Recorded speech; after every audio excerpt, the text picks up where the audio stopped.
waaw bisimilah. am na koo xam ne moom it doon saako ak leeral nee na ci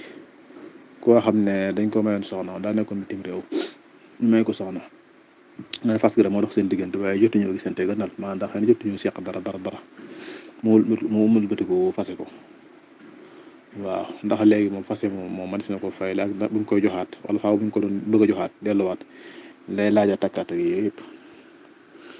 waaw nit ki fekkee ne dañ la ko may te si jotewuloon dara nga fase ko jërul xe muy xeddawu du xeddawu buñ ko fasee rek mën naa daal saywaat léegi jotaay bi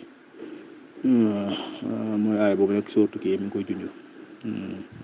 yaa ayu bismi a'uudu billahi mina shaytaani rajim ba'da a'uudu billahi mina shaytaani rajim bismillahi rahmaani rahim yaa ayyuha alladina amanu ida nakaxtumul muminaati summa tallaqtumuhunna min qabli an tamassuhunna fama lakum alayhinna min iddatin ta'taddunaha mattixuhunna wa sarrixuhunna saraaxan jamila mooy bu fekkee ne rek mooy topp li may laaj mooy loolu rek mais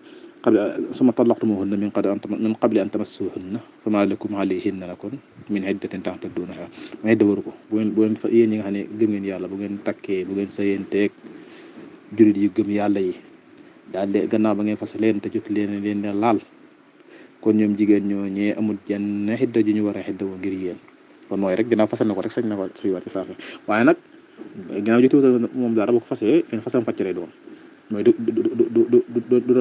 doon muñ mën a fay de loolu mooy bu ko bëggaatoon itam canaat ak seereek may gu yees ak jigéen nga ànd ci yëpp da ci amaat wallahu taala alam